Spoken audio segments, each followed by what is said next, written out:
Un gala politique somptueux, un milliardaire puissant qui croit que la soirée lui appartient. Mais en un instant choquant, quand sa main frappe le visage de sa femme sous l'éclat des lustres, le bruit de cette gifle résonne dans tout le pays. Des centaines de personnes se figent. Les caméras continuent à tourner. Puis les portes s'ouvrent. Le président des États-Unis entre, le regard perçant, la voix froide comme l'acier. Toute la salle se tait, car le véritable pouvoir vient d'entrer. À partir de ce moment commence une bataille d'orgueil, de vérité et de justice. Et croyez-moi, vous ne verrez pas la fin venir avant que nous y arrivions ensemble. Dites-nous à quelle heure vous regardez et d'où vous nous suivez. Laissez un commentaire ci-dessous, nous serons ravis de vous lire. Les lustres du grand ballroom du Capitole brillaient comme des constellations. Chaque surface étincelait, du sol en marbre jusqu'au plateau d'argent que portaient les serveurs silencieux. Un quatuor à cordes jouait doucement dans un coin, les notes familières de « Stars and Stripes Forever » se mêlant au murmure des rires polis et des conversations politiques. Les flashs des caméras illuminaient les visages des sénateurs, des ambassadeurs et des PDG qui souriaient pour les journaux télévisés du soir. Pendant un instant, tout semblait parfait. Le pouvoir, la richesse et le prestige emplissaient l'air comme un parfum. Le gala célébrait l'influence, une de ces soirées où chaque poignée de main pouvait changer un avenir. Et au centre de tout cela se tenait le milliardaire Gregory Vance et sa femme, Helena. Gregory, 52 ans, portait son autorité comme une seconde peau. Son smoking était taillé si précisément qu'il aurait pu couper le verre. Son sourire paraissait chaleureux à la télévision, mais froid en personne. Il parlait à tout le monde comme s'il possédait l'endroit. D'une certaine manière, c'était vrai. Son entreprise, Vance Global Holdings, finançait la moitié des campagnes représentées ce soir-là. À ses côtés se tenait Helena, 38 ans, élégante et posée. Sa robe ivoire scintillait sous les lumières. Une fine broche en diamant retenait ses cheveux châtains. Elle avait la grâce tranquille de quelqu'un qui a appris à cacher la douleur derrière une posture parfaite. Mais ses yeux racontaient une autre histoire. Il se tournait vers Gregory toutes les quelques secondes, non pas par affection, mais par instinct, comme quelqu'un qui surveille la distance d'un feu. Lorsque l'hôte monta sur l'estrade pour remercier les sponsors, Gregory leva son verre en souriant aux caméras. Il se pencha vers Helena, sa voix basse mais tranchante. « Essaye de ne pas gâcher la soirée », dit-il en gardant le sourire. Elle se figea, ses doigts se crispant sur sa pochette. « Je ne faisais que parler avec la femme du sénateur Lewis », répondit-elle doucement.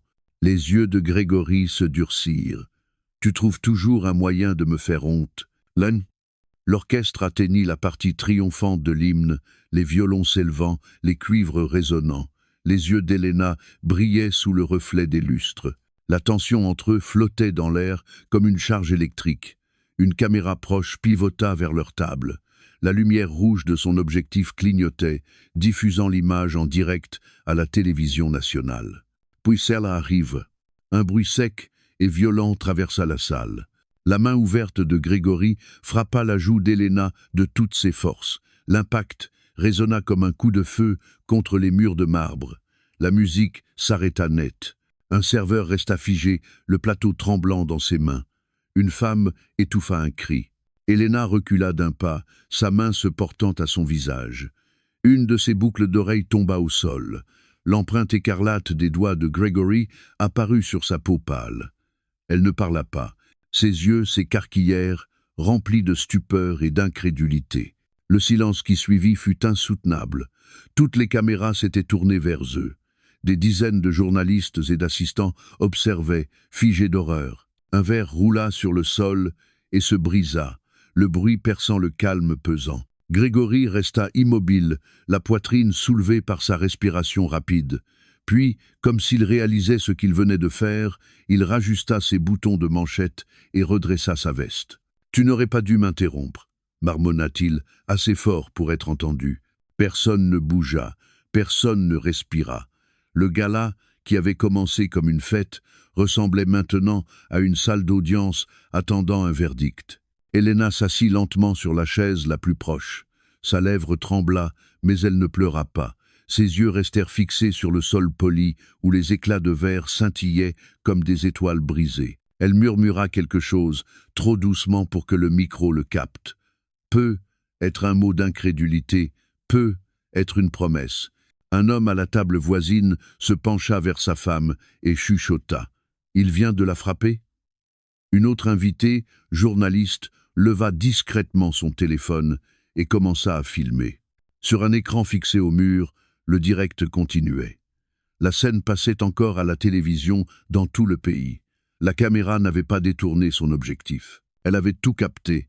La gifle, le silence, l'horreur. Grégory regarda autour de lui et aperçut la lumière rouge de la caméra. Son expression changea, passant de la confusion à la colère. « Éteignez ça !» cria-t-il. « Tout de suite !» Mais c'était trop tard. L'image était déjà virale. Dans les foyers américains, les téléspectateurs se penchaient vers leurs écrans. Certains pensaient qu'il s'agissait d'une mise en scène. D'autres sentirent leur estomac se nouer. Les musiciens s'échangèrent des regards incertains. Le chef d'orchestre baissa sa baguette. Un serveur recula lentement vers la cuisine, chuchotant dans son téléphone. « Il l'a frappé, dit-il, au gala, en direct à la télé. » Elena resta immobile, le bourdonnement du choc vibrant encore dans ses oreilles.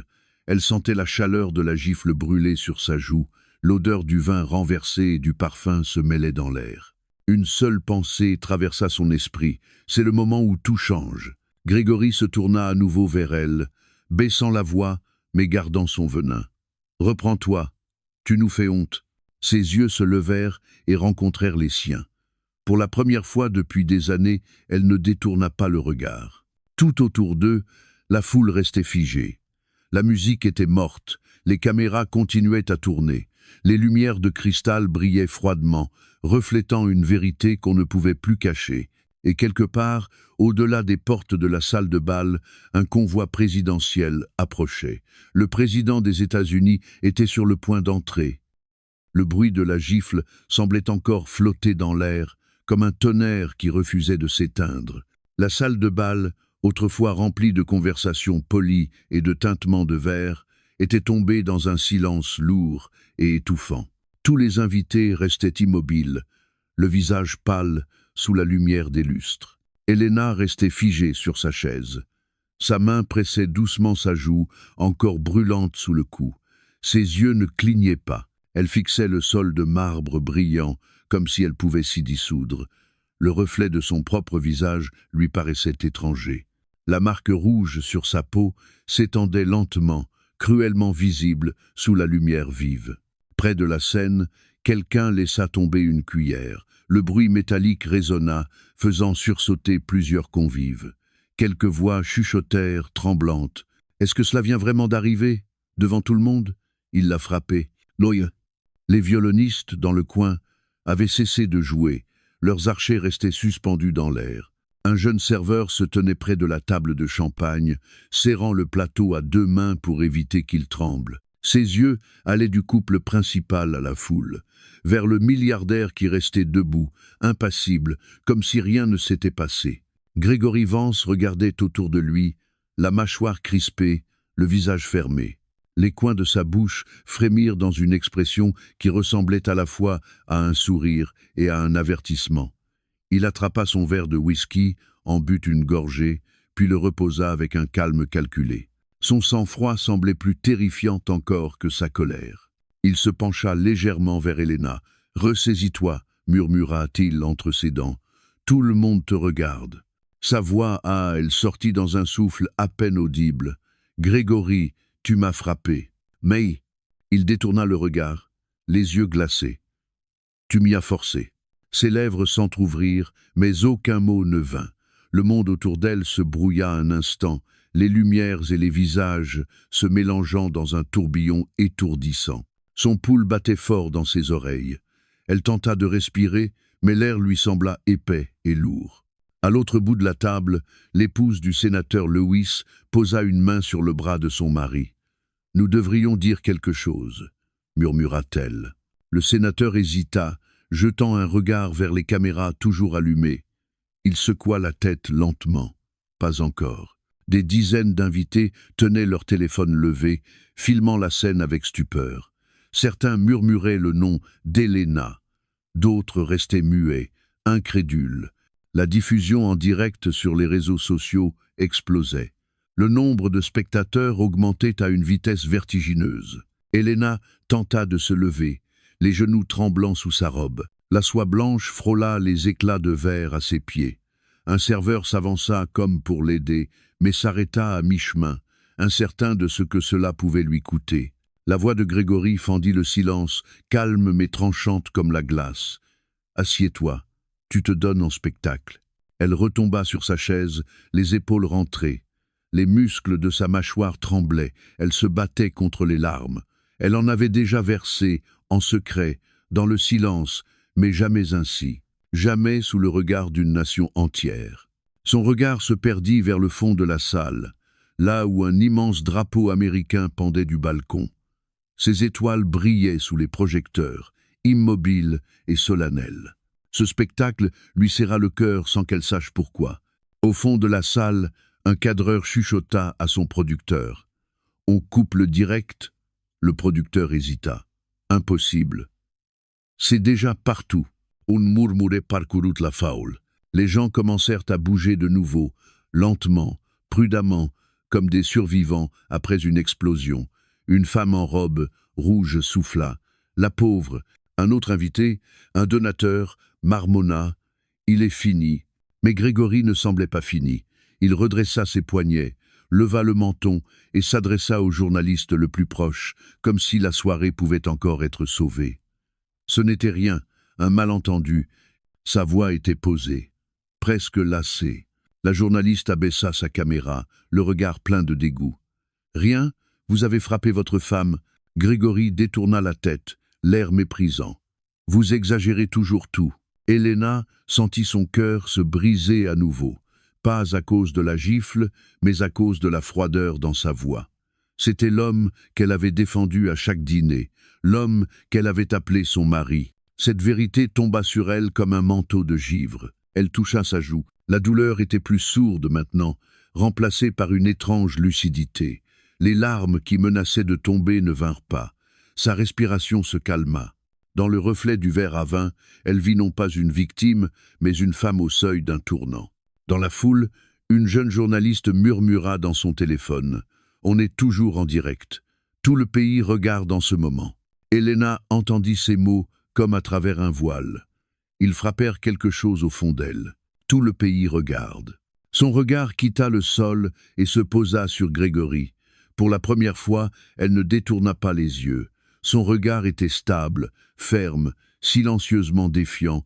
Grégory remarqua le changement et fronça les sourcils. « Ne recommence pas », prévint-il à voix basse. Mais quelque chose dans son expression le troubla. Le silence, autrefois au service de son pouvoir, se retournait contre lui. La salle n'était plus de son côté. Chaque chuchotement, chaque regard, chaque caméra portait un jugement. Elena expira lentement. La chaleur avait quitté son visage, remplacé par une force froide et nouvelle. Elle se redressa, les mains posées avec calme sur la table. Peut-être ne parlerait-elle pas ce soir, mais tout le monde voyait la vérité. Une vérité qui résonnerait bien au-delà de ces murs. Dehors, des sirènes hurlaient au loin. Le son se rapprochait, plus clair, comme une promesse qui approchait. Et pour la première fois de la soirée, Grégory Vance sembla inquiet. Pendant plusieurs longues minutes, la salle de bal sembla suspendue dans le vide. Plus de musique, plus de rire, pas même le murmure poli qui accompagnait d'ordinaire ce genre d'événement. Seul le léger bourdonnement des caméras et la respiration nerveuse de centaines de témoins brisaient le silence. Les lustres dessus vacillaient légèrement, leur lumière dorée tremblant comme une flamme prise dans un courant d'air. Elena restait immobile. Ses mains reposaient sur ses genoux, mais ses doigts tremblaient sans relâche. Sa joue brûlait encore, rappel cruel de ce qui venait de se passer. Le tissu doux de sa robe collait à sa peau tandis qu'elle tentait de respirer régulièrement. Son cœur battait contre sa poitrine, si fort qu'elle était certaine que quelqu'un tout près pouvait l'entendre. En face d'elle, Grégory Vance restait debout. Son visage était impassible, froid, figé, l'image du contrôle absolu. Devant les caméras, il voulait paraître serein, presque digne. Mais un muscle tressaillait à sa tempe, trahissant la fureur bouillonnant sous la surface. Personne n'osait lui parler, personne n'osait s'approcher d'elle. Une ligne invisible semblait avoir été tracée entre eux, une frontière trop dangereuse à franchir. Les autres invités formaient de petits groupes hésitants, murmurant à voix basse, leurs yeux allant de Grégory à Helena, puis revenant à lui. « Quelqu'un devrait faire quelque chose », murmura une femme. Son compagnon secoua rapidement la tête. « Mieux vaut ne pas s'en mêler. Cet homme possède la moitié de la salle. » C'était vrai. Grégory Vance n'était pas un simple riche invité. Son entreprise finançait plusieurs campagnes politiques, dont celle de certains sénateurs présents à quelques mètres de là. Son influence dépassait largement le monde des affaires. L'argent lui donnait le pouvoir, et le pouvoir lui apportait le silence. Mais ce soir, ce silence était différent. Il n'était plus complice. Il était effrayé. Les yeux d'Helena se levèrent lentement, balayant la foule. Chaque regard croisant le sien se détournait aussitôt, par pitié ou par peur. Elle pouvait presque entendre leurs pensées. Elle devrait partir. Elle devrait se taire. Ce n'est pas notre affaire. Au fond de la salle, un groupe de photographes se penchait l'un vers l'autre. « Le direct continue » demanda l'un. « Oui » répondit un autre. Personne ne l'a arrêté. La lumière rouge de la caméra principale clignotait toujours. Le direct n'avait pas été coupé. Grégory le remarqua aussi. Ses lèvres se crispèrent. Il se tourna vers l'équipe technique et aboya. « Coupez ça, vous m'entendez ?» Le caméraman se figea. Le producteur, à ses côtés, hésita avant de secouer la tête. « Impossible, monsieur, c'est une diffusion nationale. » Le ton de Grégory se fit glacial. « Dans ce cas, je vous garantis que vous ne retravaillerez plus jamais. » La menace resta suspendue dans l'air. Personne ne répondit. Il se tourna de nouveau vers Helena, sa voix tranchante mais maîtrisée. « Tu vois ce que tu as fait? Tu m'as humilié devant toutes les personnes importantes ici. » Helena leva les yeux vers lui. Sa voix n'était qu'un souffle. « C'est toi qui t'es humilié. » Ces mots étaient doux, mais ils coupèrent le silence comme une lame. Quelques invités laissèrent échapper un léger cri de surprise. Le regard de Grégory s'assombrit. « Fais attention à ton ton » lança-t-il entre ses dents serrées. Elle ne répondit pas.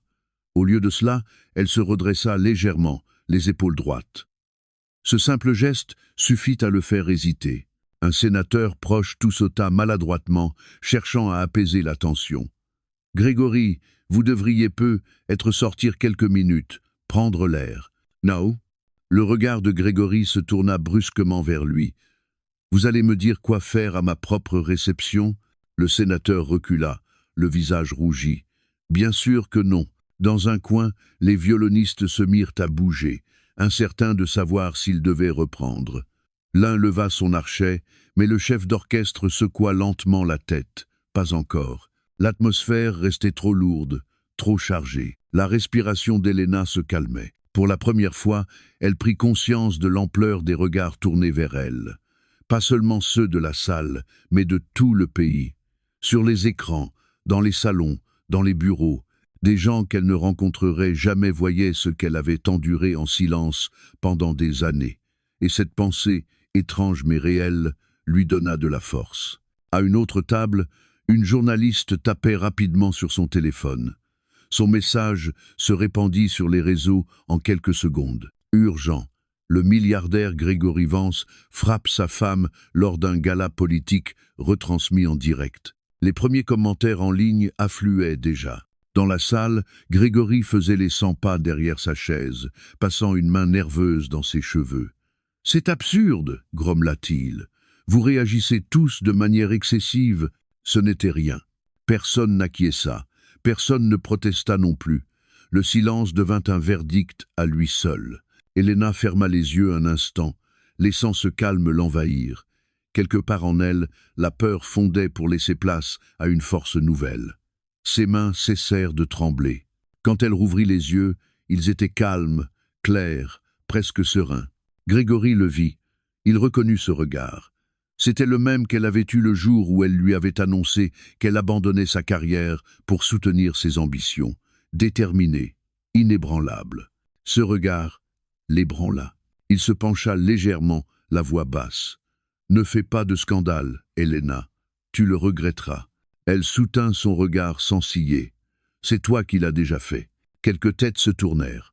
Quelqu'un au fond murmura « Bravo à elle ». Le visage de Grégory vira au rouge. Son masque de contrôle se fissurait pour la première fois. Il jeta un coup d'œil vers la sortie, comme s'il envisageait de partir. Mais la présence des caméras l'en empêcha. Il savait que s'en aller maintenant ressemblerait à une défaite. L'horloge murale égrenait les secondes avec lenteur. Chaque tic semblait durer une éternité. Au dehors, on entendait des sirènes approcher, se mêlant au bourdonnement lointain du trafic. Le silence dans la salle paraissait prêt à éclater. Elena inspira profondément. Sa voix, bien que douce, était ferme. « Tu ne pourras pas tout faire taire, Grégory. Pas cette fois. » Ces mots résonnèrent dans la pièce. Les invités échangèrent des regards.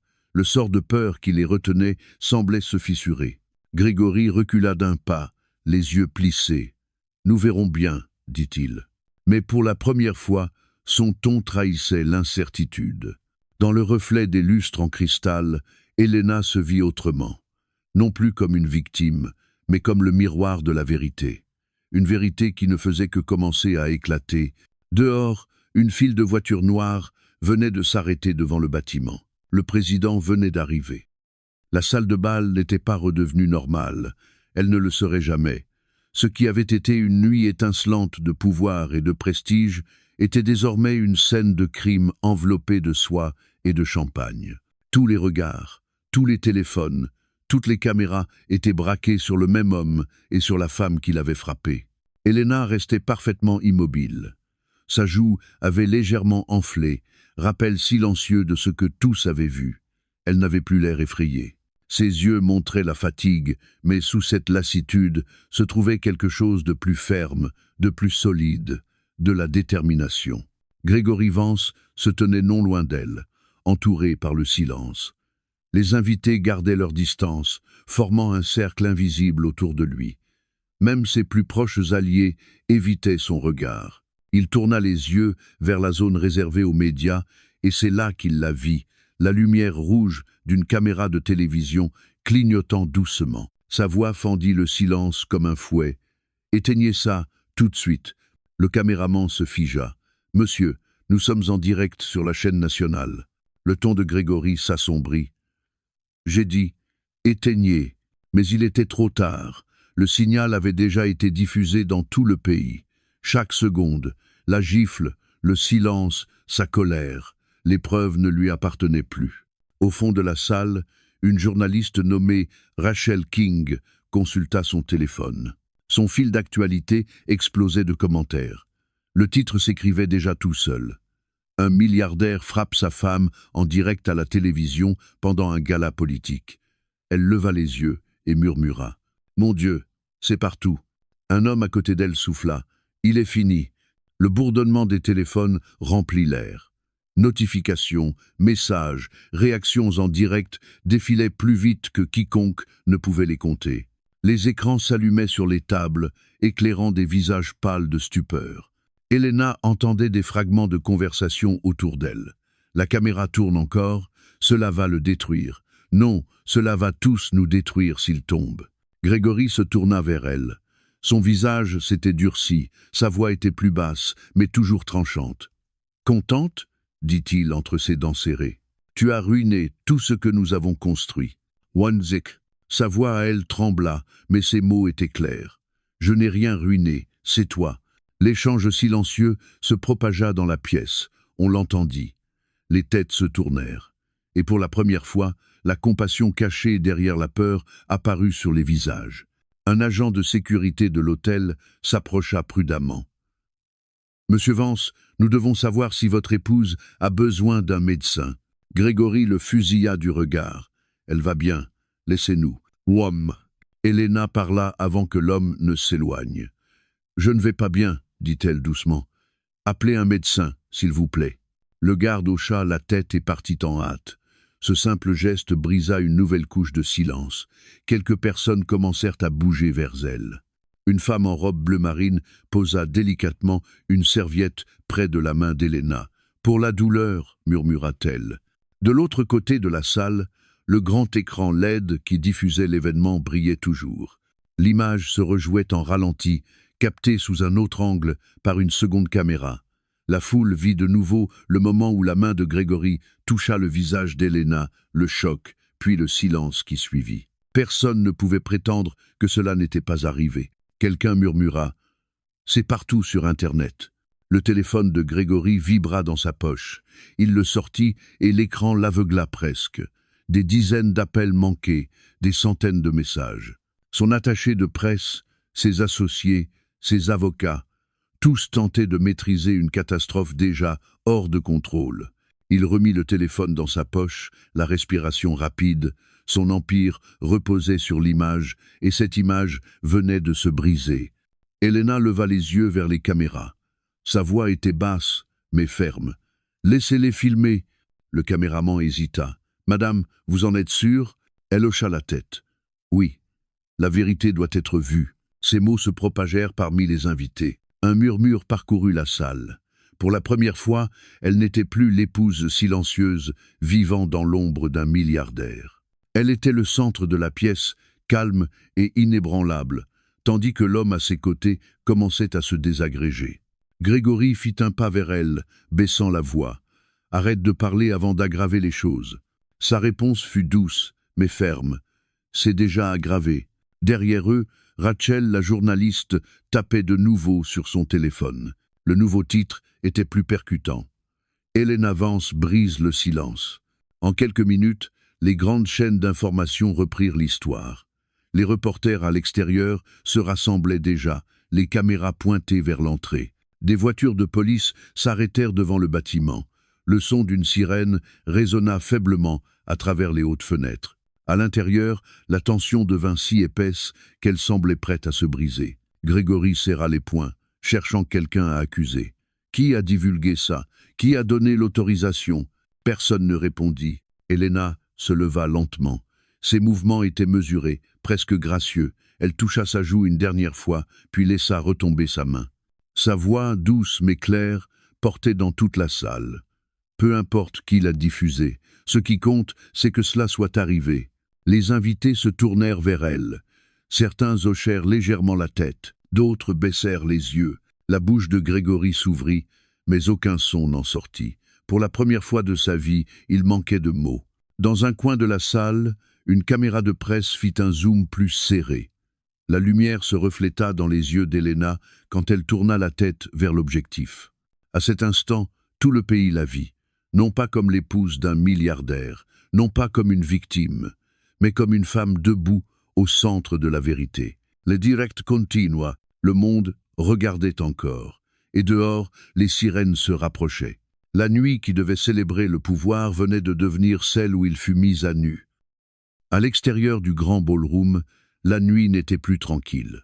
Une file de voitures noires s'arrêta le long du trottoir, leurs moteurs ronronnant doucement sous la lumière dorée des réverbères. Des agents du Secret Service en descendirent les premiers, scrutant les alentours avec des gestes précis. Leurs oreillettes brillaient faiblement tandis qu'ils échangeaient des phrases courtes et rapides. Les portes du véhicule de tête s'ouvrirent et la foule rassemblée dehors retint son souffle. Le président des États-Unis venait d'arriver. À l'intérieur, personne ne le savait encore. La tension s'accrochait toujours à l'air comme de la fumée. Grégory Vance faisait les 100 pas près de la table, le visage rouge et la cravate desserrée. Il criait encore sur le personnel le plus proche, exigeant que tout enregistrement cesse. Sa voix se brisait sous la colère et la panique. « J'ai dit d'éteindre. Vous savez qui je suis ?» Personne ne bougea. L'autorité qu'il exerçait autrefois sans effort avait disparu, remplacée par la peur et le malaise. Ceux-là même qui avaient bâti son image refusaient désormais de croiser son regard. Elena se tenait calmement près du bord de la salle, les mains jointes devant elle. Sa respiration s'était apaisée, la marque sur sa joue était visible de tous sous la lumière crue des lustres. Cette rougeur parlait d'elle-même, un symbole impossible à ignorer. Puis les lourdes portes du ballroom s'ouvrirent. Un courant d'air froid balaya la pièce tandis que les agents du Secret Service entraient. Leur seule présence imposait le silence. L'orchestre cessa d'accorder ses instruments.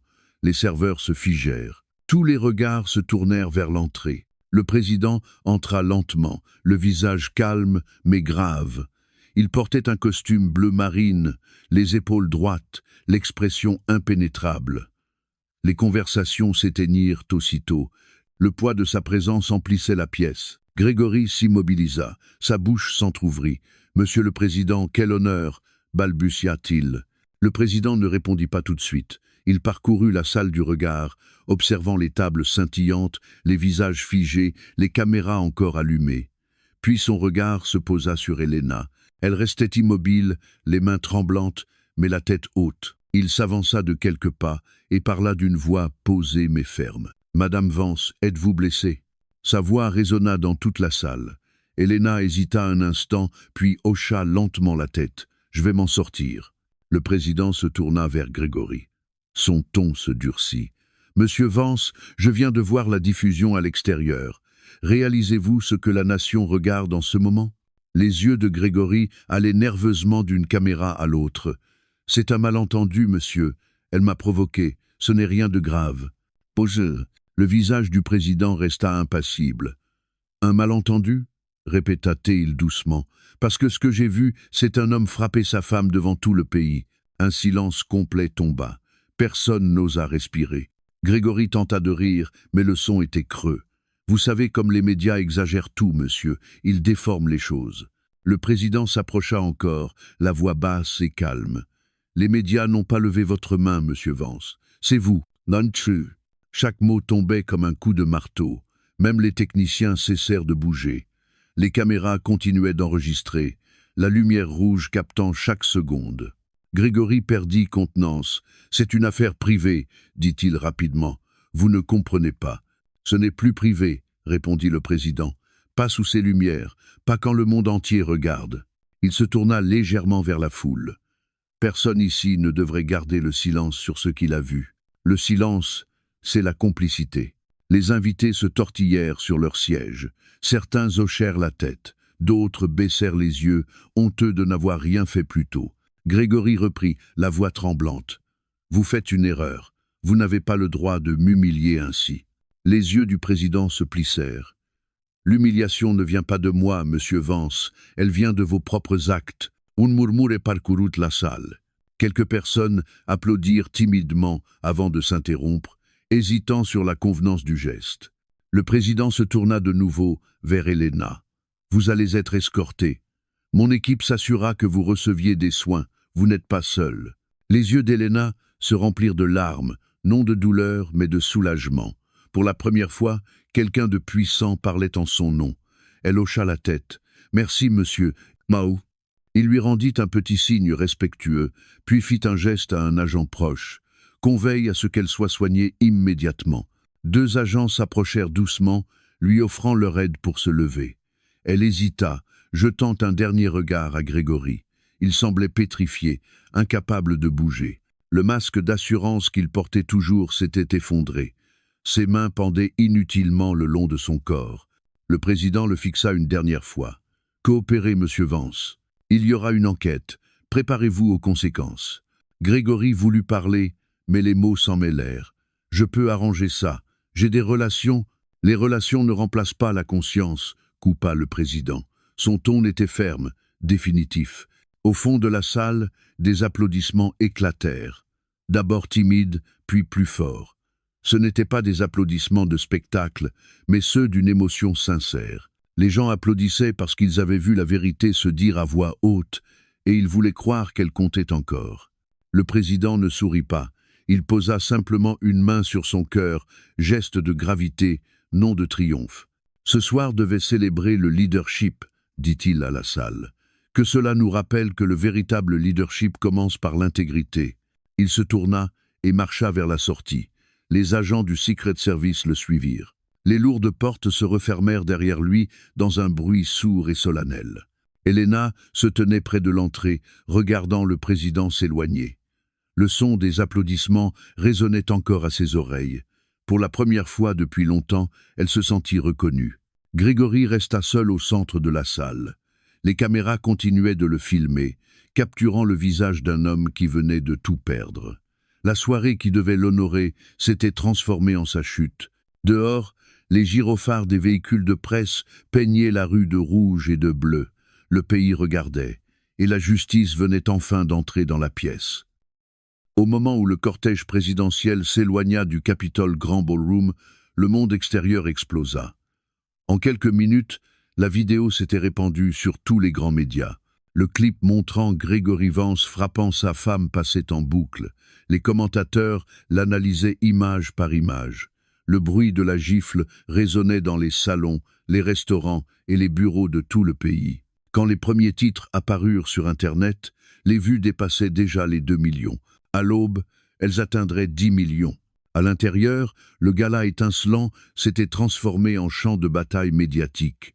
Les invités chuchotaient au téléphone, les journalistes criaient dans leurs micros et les flashs des caméras illuminaient les murs de marbre de lueur blanche. Les lustres, autrefois symboles d'élégance, reflétaient désormais le chaos. Grégory Vance se tenait près de la scène, entouré des ruines de sa réputation.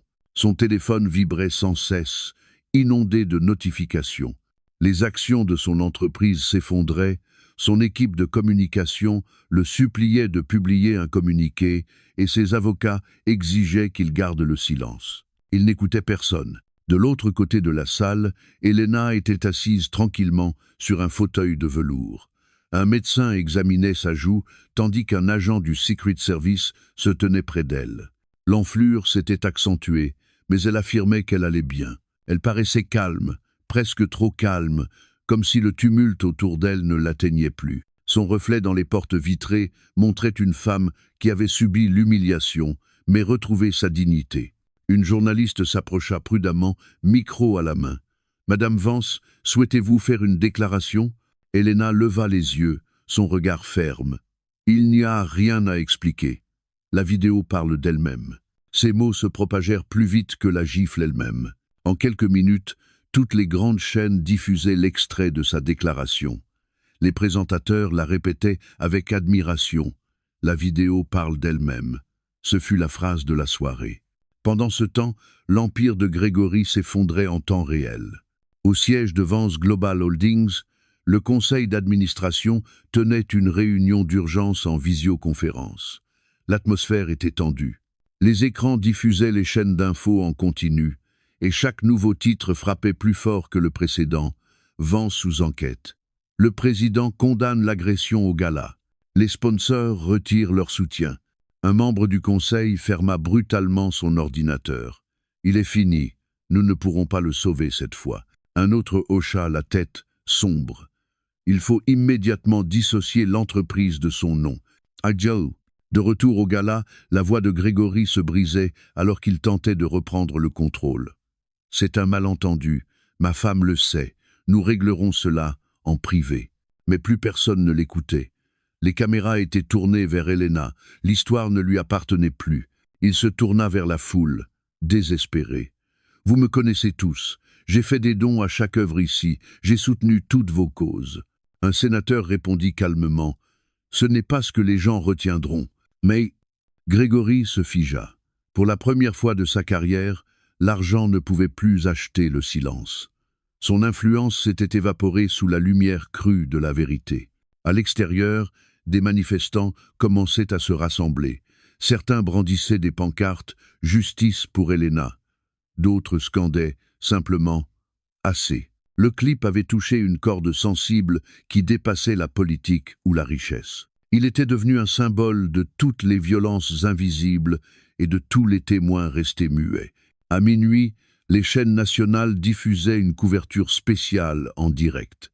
Les commentateurs débattaient des conséquences juridiques, de la faillite morale, de la portée sociale de l'événement.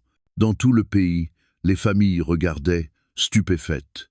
Une enseignante retraitée de l'Ohio déclara en direct « J'ai vu des hommes puissants se cacher derrière leur argent toute ma vie.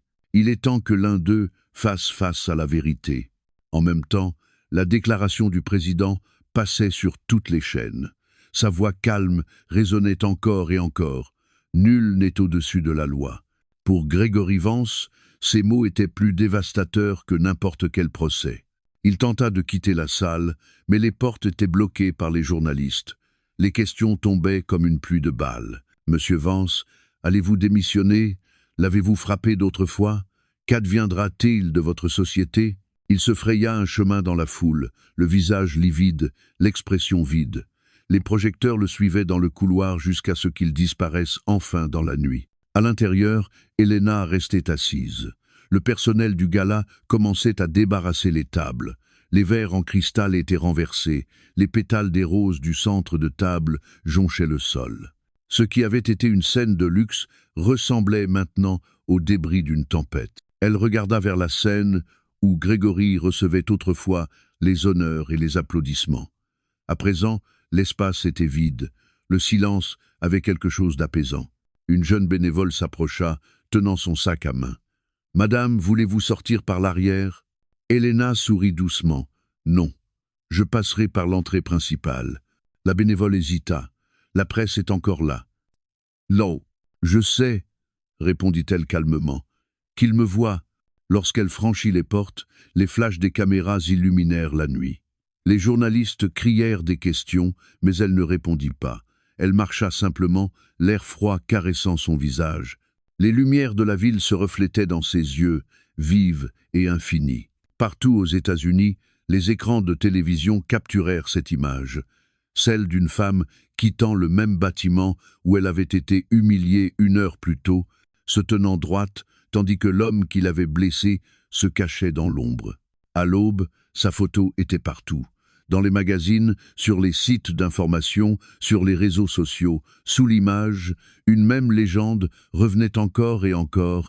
Elena Vance quitte le gala, la tête haute. Non.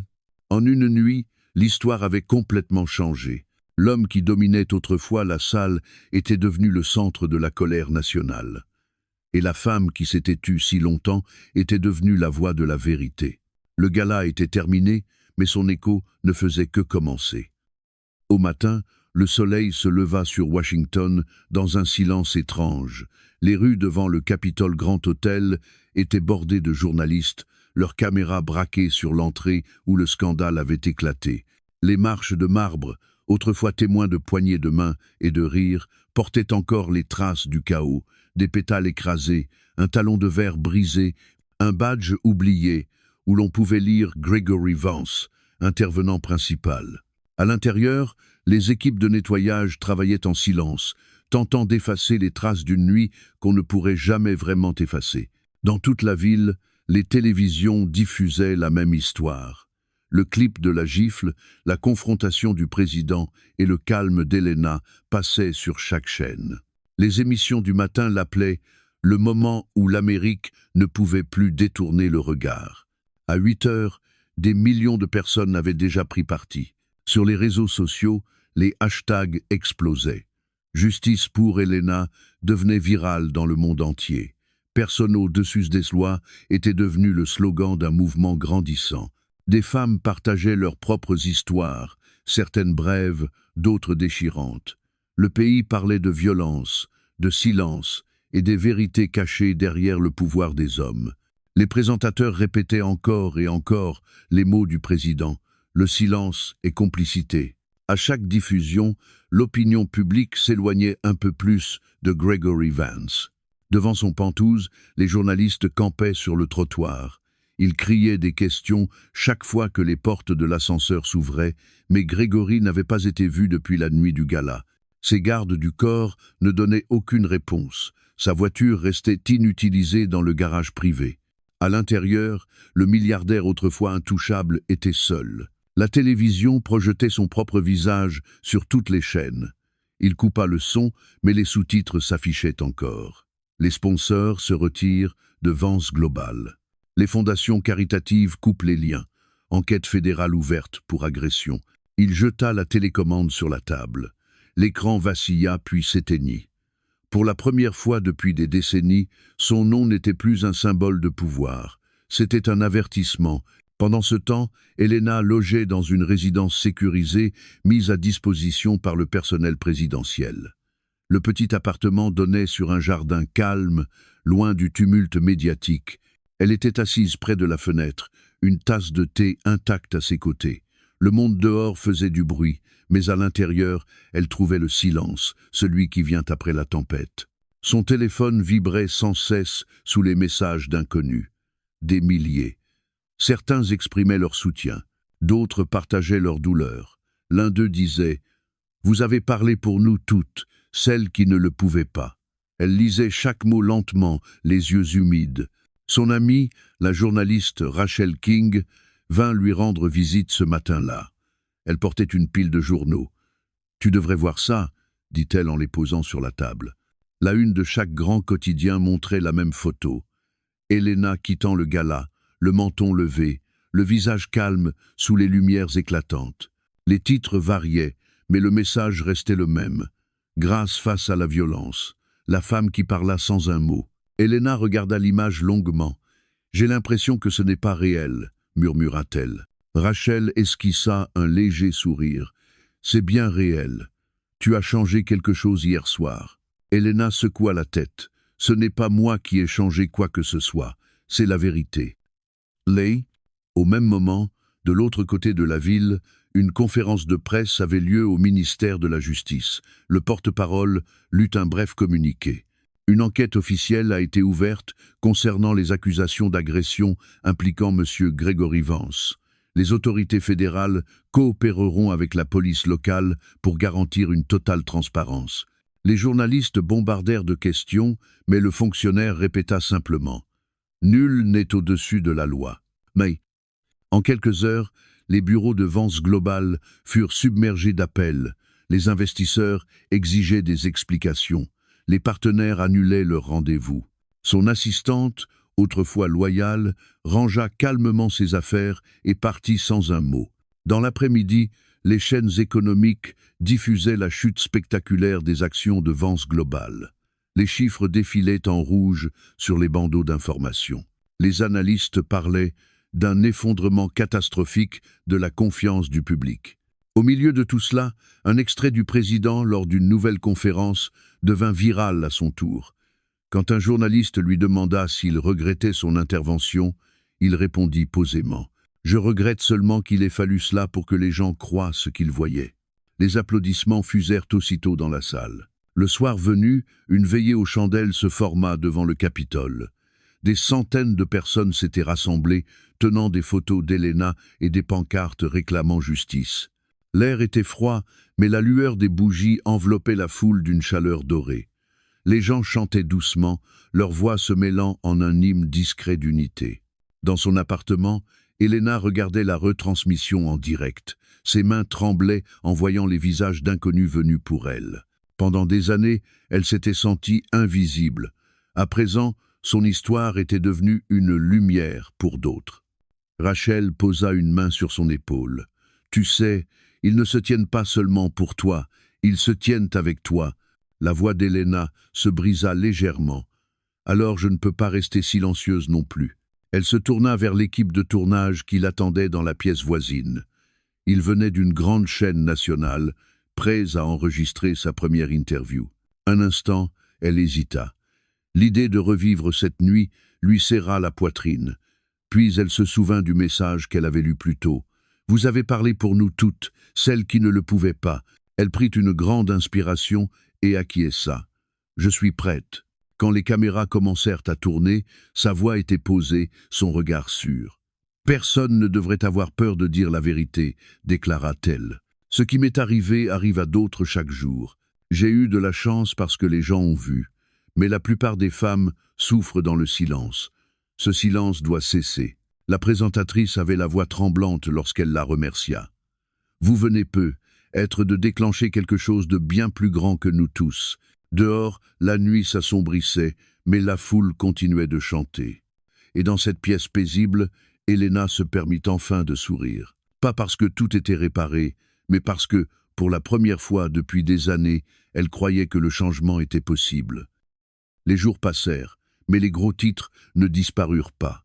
L'histoire qui avait commencé par un simple acte de violence s'était transformée en enquête nationale à grande échelle. Ce qui paraissait autrefois n'être qu'un scandale privé révélait désormais un empire fondé sur le mensonge. Chaque heure apportait une nouvelle révélation, et chaque révélation faisait s'effondrer un peu plus le monde de Gregory Vance. Le ministère de la Justice agit rapidement. Des agents arrivèrent au siège de Vance Global Holdings, munis de mandats de perquisition et de boîtes scellées. Les caméras les suivirent à travers les portes tournantes. La vue d'agents fédéraux en costume noir pénétrant dans l'une des entreprises les plus puissantes du pays fit la une des journaux télévisés dans tous les États. Les reporters criaient par-dessus la foule. « Monsieur Vance coopère-t-il? A-t-il été inculpé? Quelles preuves recueillez-vous » Les agents ne répondirent pas. Ils traversèrent simplement le hall, le visage impassible. À l'intérieur des bureaux, la tension était palpable. Les employés chuchotaient nerveusement en voyant les enquêteurs débrancher les ordinateurs et saisir les documents. Pendant des années, ils avaient ignoré les rumeurs sur leur patron. À présent, ces murmures devenaient des preuves. Dans une salle de réunion isolée, l'agent Monroe, enquêtrice principale, feuilletait des dossiers en s'adressant à son équipe. Cela dépasse largement l'agression. Il y a des irrégularités dans ses comptes financiers, des transferts à l'étranger, de fausses donations, des sociétés écrans. Tout est là. Son collègue hocha la tête. Et du côté personnel, c'est encore pire. Nous avons trouvé des messages de ses employés parlant de menaces, de comportements dominateurs et de blessures jamais déclarées. Monroe referma le dossier. Alors, nous bâtissons le dossier sur deux fronts, fraude financière et violence domestique. Plus de silence. À l'autre bout de la ville, Helena rencontra son avocate dans un bureau privé. Les stores étaient à moitié fermés, laissant passer quelques rayons de lumière. Elle semblait calme, mais fatiguée. Les jours d'attention médiatique constante l'avaient épuisée. Pourtant, derrière son calme se cachait une force tranquille. Son avocate, Karen Holt, fit glisser une grande enveloppe sur la table. « Voici vos rapports médicaux et votre déclaration à la police. Ils confirment le schéma des ecchymoses. Les notes du médecin correspondent aux images. » Helena jeta un coup d'œil aux papiers sans les toucher. « Je n'ai pas besoin de les voir. Je me souviens de chaque seconde. » « Mon » Karen acquiesça doucement. « Les enquêteurs ont aussi demandé les dossiers de vos consultations précédentes. Êtes-vous prête à les partager » Helena hésita. « Oui, il est temps que les gens sachent que ce n'était pas la première fois. » L'air sembla s'alourdir. Pendant des années, elle avait caché la vérité sous le maquillage et les sourires. Elle avait dit à ses amis qu'elle était tombée ou qu'elle avait trébuché. Ces mensonges ne protégeaient plus personne désormais. Sur Internet, des courriels fuités commencèrent à apparaître. D'anciens assistants et partenaires d'affaires témoignaient anonymement, décrivant le tempérament explosif de Gregory et sa manière d'utiliser la peur comme arme. Un ancien collaborateur confia à un journaliste « Il croyait que la peur était du respect, il s'est trompé. » Les médias mirent tout à jour.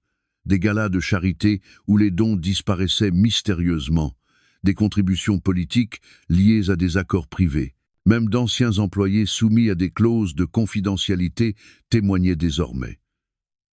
L'image du milliardaire philanthrope parfait s'effondra en une nuit. Dans son penthouse, Gregory était assis seul, regardant sa chute à la télévision. Les murs semblaient se refermer un peu plus à chaque heure. Les présentateurs prononçaient son nom comme une malédiction. Tous les détails de son passé étaient exposés au grand jour. Il lança un verre contre le mur. Le bruit éclata dans le silence. « Ils mentent, marmonna-t-il. Ils mentent tous. » Mais les preuves étaient irréfutables. Ce soir-là, l'émission d'investigation Frontline America diffusa un reportage spécial. Elle s'ouvrit sur la vidéo virale du gala, suivie de nouvelles images. Relevés financiers, témoignages de témoins, photos inédites. La voix du narrateur était calme mais implacable. Derrière l'image lisse de Gregory Vance se cache un schéma d'abus, de manipulation et de contrôle. Pendant des années, son influence a réduit au silence ceux qui connaissaient la vérité. Jusqu'à aujourd'hui. La nation regarda, silenciese. À la fin du reportage, la caméra montra Helena témoignant devant les enquêteurs. Sa voix était stable. « Je suis resté parce que j'avais peur. J'ai parlé parce que j'ai compris que la peur grandit quand on la nourrit du silence. » Ces mots résonnèrent dans les foyers. Des gens qui ne la connaissaient pas en ressentirent le poids. Ce n'était plus seulement son histoire, c'était celle de beaucoup d'autres. L'agent Monroe regardait la même émission depuis son bureau. Elle se tourna vers son partenaire. « Ce n'est pas seulement une victime, c'est notre témoin le plus fort. » Son collègue hocha la tête. « Et le monde la croit. » Le lendemain matin, les journaux publièrent de nouvelles preuves. Des photos d'Elena datant de plusieurs années réapparurent, montrant de légères ecchymoses sur ses bras lors d'événements publics que personne n'avait remarqués à l'époque. D'anciens registres de sécurité révélaient des appels nocturnes à des médecins privés. Chaque pièce du puzzle formait désormais une image incontestable. L'indignation publique s'intensifia. Des manifestations éclatèrent devant la propriété de Grégory. D'anciens alliés politiques publièrent des déclarations condamnant ses actes. Même son entreprise diffusa un mémo interne. À compter de ce jour, M. Vance est suspendu de toutes ses fonctions exécutives dans l'attente de la procédure judiciaire. Elena lut cette phrase dans le bureau de son avocate. Son expression resta neutre. Après un long silence, elle dit calmement « Il a toujours cru que rien ne pouvait l'atteindre. Il s'est trompé. » Lie. Karen posa une main rassurante sur la sienne. « Ce n'est que le début. Une fois le procès lancé, tu pourras tout raconter. » Elena regarda par la fenêtre, observant la ville briller sous la lumière du soir. Pour la première fois, la distance entre le pouvoir et la justice ne lui sembla plus infranchissable. Cette nuit-là, un nouveau titre s'afficha sur les écrans du pays. Les procureurs fédéraux déposent plusieurs chefs d'accusation contre Grégory Vance. Sunday, tandis que le monde assimilait la nouvelle, Elena était assise seule dans son appartement. Le jardin dehors était paisible, éclairé de petites lampes dorées. Elle ferma les yeux et respira lentement. La vérité, longtemps enfouie, remontait enfin à la surface. Et cette fois, personne n'était assez puissant pour l'arrêter. Le procès commença 6 mois après la nuit qui avait tout changé. Le palais de justice se dressait sous un ciel gris, entouré de journalistes et d'éclairs de flash. La foule à l'extérieur était immense, brandissant des pancartes où l'on pouvait lire « Justice pour Elena » et « Nul n'est au-dessus de la loi ». Les caméras suivaient chaque pas de Grégory Vance, autrefois l'un des hommes les plus puissants d'Amérique, tandis qu'il franchissait les portes du tribunal vêtu d'un simple costume sombre. La tête baissée, les épaules affaissées, il ne ressemblait plus à l'homme qu'il avait été. À l'intérieur de la salle d'audience, le silence était lourd. Des rangées de journalistes occupaient les bancs, stylos prêts, caméras allumées. L'homme qui dominait jadis les salles de réunion faisait maintenant face au poids entier de la justice. Elena était assise près de l'avant, à côté de son avocate Karen Holt. Ses mains reposaient calmement sur la table. Elle ne portait aucun bijou, seulement une robe bleue marine simple. L'ecchymose qui marquait autrefois son visage avait disparu, mais la force qu'elle avait laissée se lisait encore dans ses yeux. Quand Grégory entra, leurs regards se croisèrent un instant. Les années de mariage et de souvenirs flottèrent brièvement entre eux, puis s'effacèrent.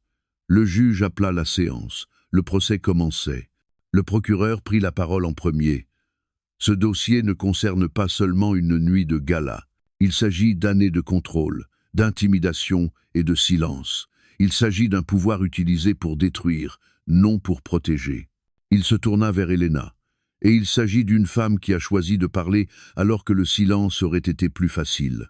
Les avocats de Grégory affirmèrent que l'incident avait été exagéré. Ils prétendirent que la vidéo avait été sortie de son contexte, que la colère du public était politique. Mais les preuves étaient accablantes. Les documents financiers, les témoignages d'anciens employés, les vieilles photos et les rapports médicaux d'Elena formaient un tableau impossible à nier. Quand Elena prit la parole à la barre, la salle entière se tut. Les caméras se braquèrent sur son visage. Sa voix était calme et assurée. « Je suis restée parce que je croyais que le changement était possible, » dit-elle. « Mais le changement n'est jamais venu. Le moment où il m'a frappé devant le monde entier, j'ai compris qu'il ne viendrait jamais. » Le juge hocha la tête, le visage grave. « Merci, Madame Vance. Vous pouvez regagner votre place. » Alors qu'elle retournait s'asseoir, quelques personnes dans le public applaudirent doucement avant que l'huissier ne leur fasse signe de se taire. Dehors, le monde suivait chaque détail. Les médias appelaient cela le procès du siècle. Chaque jour apportait de nouvelles révélations. D'anciens associés témoignaient sur des comptes secrets et des pots de vin politiques. Un comptable privé révéla des années de manipulation et de menaces. Le milliardaire autrefois intouchable était devenu le symbole de la chute. Le calme de Grégory commença à se fissurer. Lors du contre-interrogatoire, il perdit son sang-froid et s'écria « Vous croyez pouvoir me détruire? Vous n'avez aucune idée de qui je suis. » La salle murmura. Le juge frappa son marteau. « Vous ne lèverez pas la voix dans mon tribunal. » Grégory se tut, le visage blême. Les caméras captèrent chaque seconde. Le soir même, la séquence était diffusée dans tout le pays. Pour la première fois, on le vit non plus comme un homme d'influence, mais comme un homme brisé. Après 3 semaines d'audience, le jury rendit son verdict. Le président du jury se leva et lut lentement. « Nous déclarons l'accusé Grégory Vance coupable de tous les chefs d'accusation. » La salle éclata d'émotion. Elena ferma les yeux. Ses mains tremblaient légèrement, non de peur, mais de soulagement. Des années de poids s'envolaient en un souffle. Grégory fut emmené en menottes. Le cliquetis du métal résonna plus fort que tous les applaudissements. Les caméras à l'extérieur capturèrent l'instant où il fut escorté vers une voiture entourée d'agents. L'homme qui arrivait autrefois au gala en limousine repartait maintenant dans le silence, sous les gyrophares bleus. Dans les semaines suivantes, les effets du verdict se firent sentir dans tout le pays. Le conseil d'administration dissout Vance Global Holdings. Ses biens furent saisis et plusieurs associations restituèrent les fonds liés à sa corruption. Les figures politiques qu'il avait autrefois encensées évitaient désormais de prononcer son nom. Son empire s'était totalement effondré. Pendant ce temps, Elena recommençait sa vie discrètement. Elle refusa la plupart des interviews, préférant se concentrer sur sa reconstruction. Elle s'installa dans une petite maison près de la côte, loin du bruit de la ville. L'air salé sentait le renouveau. Chaque matin, elle marchait le long de la plage. Le bruit des vagues remplaçait celui des journalistes et des tribunaux. Cette simplicité avait le goût de la guérison. Elle commença à faire du bénévolat dans un refuge aidant les femmes victimes de violences. Le premier jour, une jeune femme s'approcha d'elle et murmura « C'est grâce à vous que je suis partie ». Elena sourit doucement. « Alors, c'est toi qui t'es sauvée ». Son histoire inspira de nouvelles lois dans tout le pays. Les législateurs proposèrent des protections renforcées pour les victimes de violences domestiques. Les lignes d'assistance reçurent un nombre record d'appels. Pour beaucoup, le nom d'Elena devint synonyme de courage. Un soir, elle s'assit sur sa véranda alors que le soleil disparaissait derrière l'horizon. Karen l'appela pour lui annoncer la nouvelle. « On va te remettre le prix national de la justice le mois prochain. Le président sera présent. » Elena resta silencieuse un moment, puis répondit doucement « Je n'ai jamais voulu de récompense. Je voulais seulement la paix. » Karen sourit au téléphone. « Et tu l'as mérité. » Elena regarda les vagues au loin. « Je crois que la paix a toujours été là. Il fallait juste que j'arrête d'avoir peur d'y tendre la main. » Quand la nuit tomba, elle ouvrit son ordinateur portable et commença à écrire. Ce n'était pas une déclaration, ni un discours, mais une lettre à elle-même. « À la femme que j'étais, écrivit-elle, merci d'avoir survécu assez longtemps pour devenir la femme que je suis. » Dehors, l'océan scintillait faiblement sous la lumière de la lune. Le nom de Grégory Vance allait bientôt disparaître des journaux. Mais l'histoire d'Elena, la vérité qu'elle avait défendue, continuerait longtemps après. Ce n'était plus une histoire de vengeance, c'était celle d'une vie reprise à la peur. Et pour la première fois depuis des années, elle se sentit vraiment libre. Une année s'était écoulée depuis cette nuit au Capitol Grand Ballroom. Le monde avait poursuivi sa route, mais les échos de ce qui s'était passé résonnaient encore dans la mémoire collective. Ce qui avait commencé comme un scandale était devenu un tournant. Cela avait changé les lois, les vies et les cœurs. Les vagues d'attention s'étaient enfin apaisées, laissant place à quelque chose de plus calme, de plus vrai. Pour Elena, ce calme avait le goût de la paix. Elle vivait désormais dans une petite ville côtière, loin du bruit et des lumières de la ville. Sa maison donnait sur l'océan, ses murs blancs se fondant dans l'horizon bleu. Chaque matin, la lumière du soleil traversait les rideaux et peignait d'or le sol de la cuisine. Le son de la mer était constant, régulier, vivant. C'était le son de la survie. Ce matin-là, elle prépara un simple petit déjeuner et ouvrit la fenêtre pour laisser entrer la brise. L'air sentait le sel et le jasmin. Non loin, des enfants riaient en courant après les vagues. Elle sourit, le cœur apaisé. La télévision restait allumée à faible volume en arrière-plan. Un journaliste parlait doucement de la prochaine cérémonie des National Justice Awards.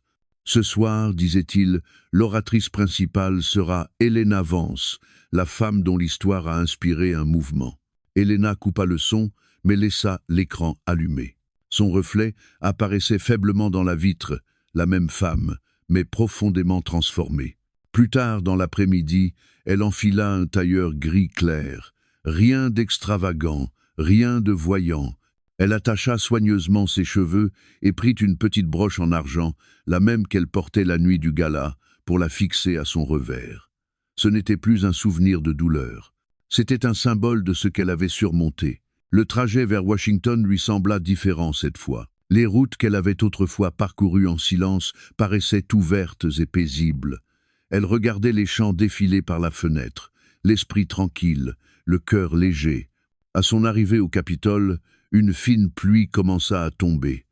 Les journalistes l'attendaient, mais leurs questions étaient désormais plus douces. Ils ne criaient plus, ils souriaient à son passage. Les flashs des caméras ne semblaient plus intrusifs, ils ressemblaient à un hommage. À l'intérieur du grand hall, des centaines de personnes s'étaient rassemblées. Juges, militants, survivants et citoyens occupaient les sièges.